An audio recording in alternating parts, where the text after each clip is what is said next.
9. Andrea Wilson. After eating dinner with her granddaughter at her home in Bentonville, Arkansas back in 2018, 81-year-old Ruby Ross went to bed.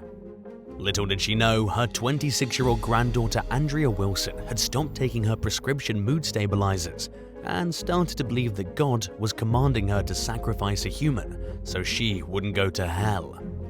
Wilson felt a sudden sense of urgency to carry out the task and snuck into her grandmother's room with a hammer. She then struck Ross in the head at least 4 times. She put the hammer into a garbage bag along with a knife, a pair of rubber gloves, and some bank statements with her name on them and placed the bag in a shed. Earlier that day, the troubled young woman had hit a man on a bicycle with her car at a crosswalk as part of her plan to sacrifice someone for God. But the victim survived, so she had to move on to Plan B, Grandma. A relative discovered Ruby's brutally murdered remains. Andrea was soon arrested and underwent numerous mental health evaluations to determine if she understood the criminal nature and weight of her actions, but the results were inconclusive. She admitted to committing the murder in 2021 in exchange for a 36-year sentence with the eligibility of parole after 19 years. Her aunt told the judge that the family forgave Andrea, whose childhood was messy due to her parents' drug use and neglect. Andrea apologized for her actions and vowed that she had changed in the last 3 years since her initial arrest. 8. Sarah Montoya. In 2016, police in Bell, California conducted a welfare check at 64-year-old Paula Montoya's home after a family member requested it. They found her lifeless body that had been strangled to death in her bathroom, wrapped in plastic and a blanket, with broken ribs and a head injury.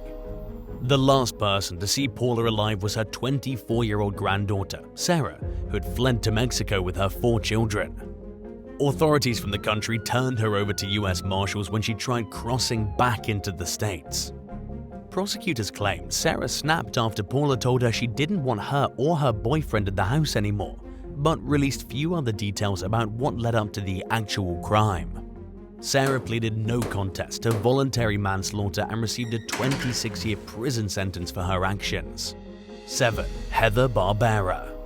When her life turned into a downward spiral in 2018, 42-year-old Heather Barbera asked to move in with her grandmother, 87-year-old Elaine Rosen, and her mum, 67-year-old Michelle Gordon. At the time, she had been separated from her husband while her 2 kids lived with her uncle, Richard Rosen. Suspecting that his emotionally troubled niece was addicted to pills, Richard warned Elaine and Michelle to not let Heather move into their condo found along the Jersey Shore.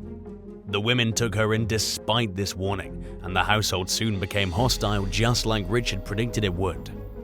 But even he probably didn't think Heather would brutally murder her mother and grandmother in cold blood one night after a heated argument between the 3. After bludgeoning the women with the nightstick, she stole their credit cards and cash, made a stop in Atlantic City, then went to New York.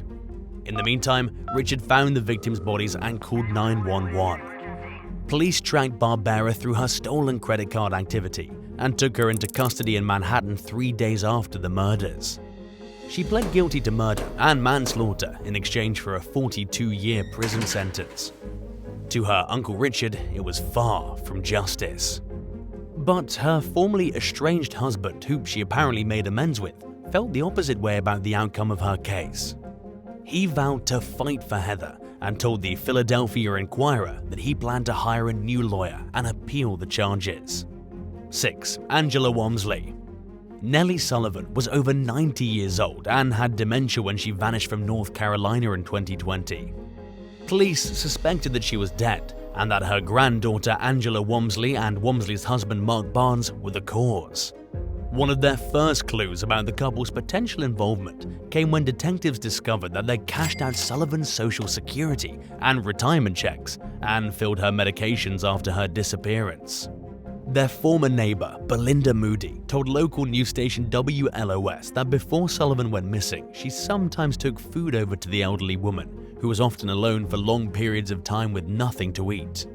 In late 2020, authorities charged 44-year-old Wamsley and 48-year-old Barnes with fraud, animal cruelty, and several drug and weapons offenses in connection with the missing persons case. A year later, they charged the couple with concealment of a death. But without Sullivan's body, they didn't have enough evidence to pin a murder charge on them. Nellie's remains were finally found in 2022 when someone's pet duck escaped and ran under a nearby trailer home. While trying to get the duck, the owners found a container with Sullivan's body inside. It was clear that she had most likely been dead for years. Prosecutors were finally able to add first-degree murder to the list of charges against Wamsley and Barnes.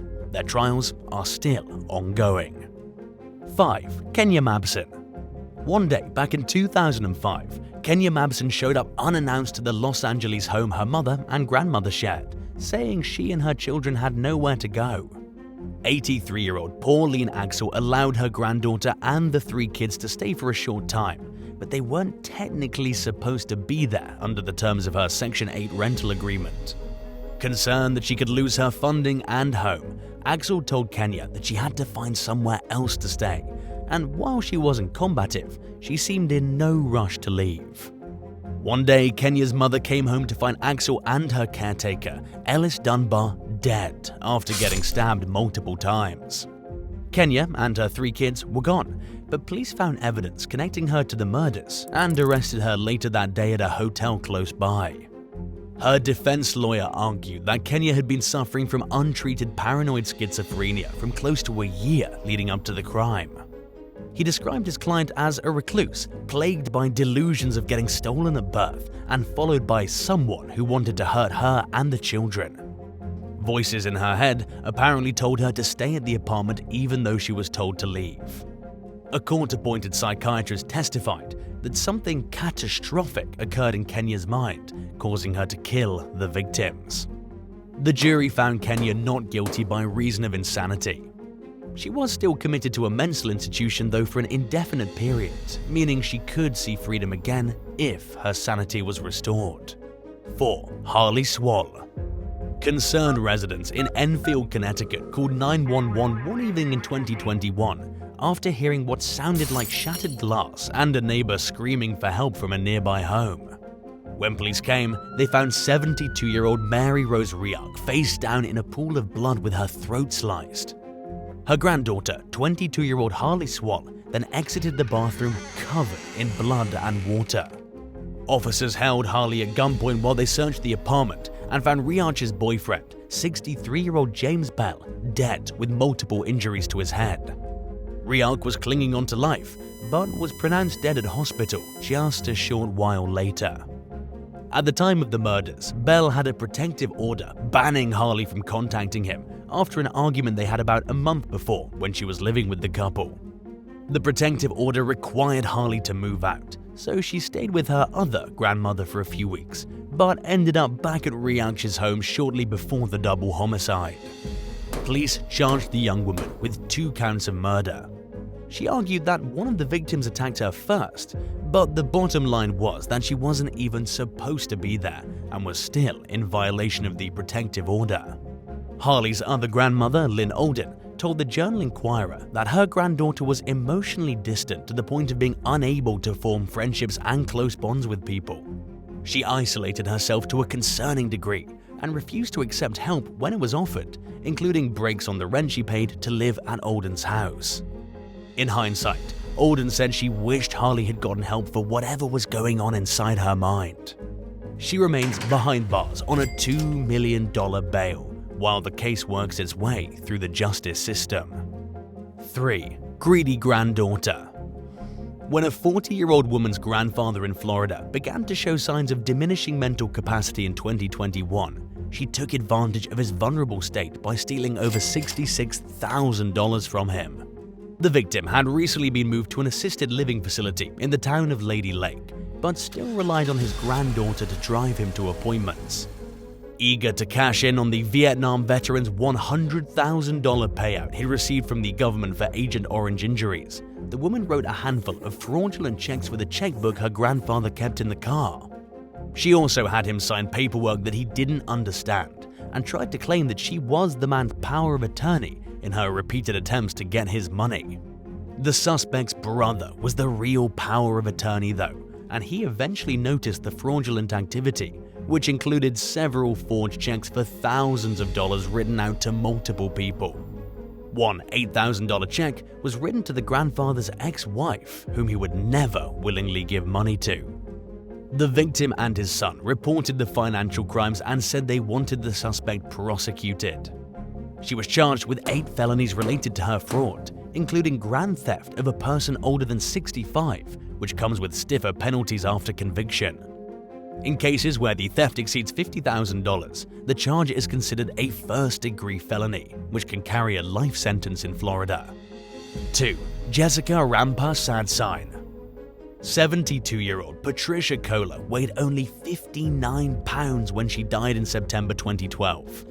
Her family members remembered her being healthy just a year earlier, before her daughter, Diane Robinson, and her granddaughter, Jessica Rampa Sadsign, moved into her West Palm Beach, Florida home.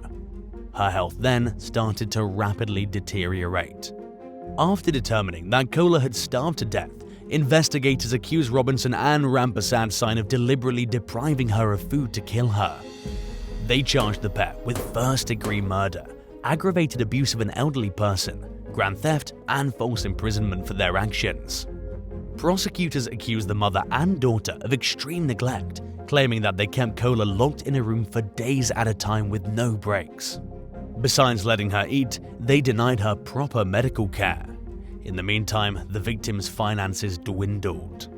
Some were quick to point the finger primarily at Rampa Sadsign, who'd been arrested 3 years earlier for stealing $140,000 from her mentally disabled mother.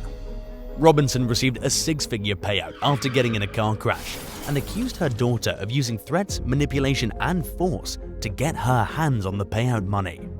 By the time Robinson showed up to the police station to report Rampa Sadsign, only $85 of the settlement money was left over. She complained to the police that she was extremely hungry and said her daughter had stopped taking care of her and letting her eat.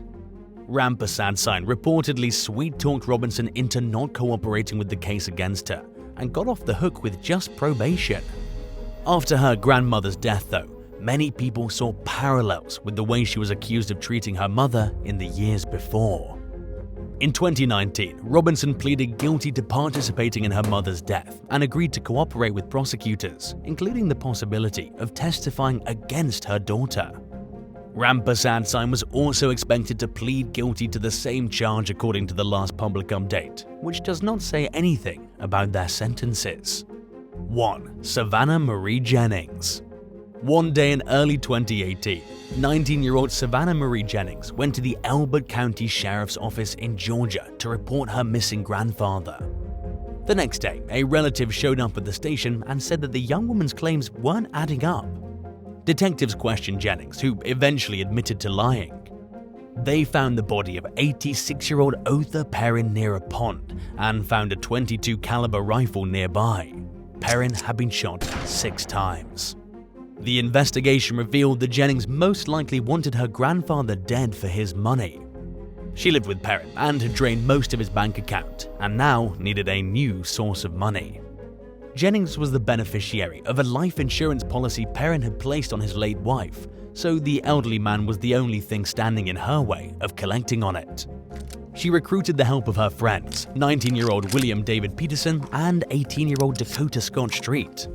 Peterson carried out the actual shooting, while Street helped cover up the crime. Even though she didn't pull the trigger, Jennings received the heaviest sentence of the 3 for masterminding the murder plan and pulling the strings. She's spending the rest of her life behind bars without the possibility of parole. Peterson received a life sentence as well, but since he took responsibility for his role in the crime, he'll someday be eligible for parole. Street was sentenced to 30 years for the part he played. Thanks for watching. Do you have any horror stories about granddaughters in your family? Let us know in the comments below and don't forget to subscribe. See you next time.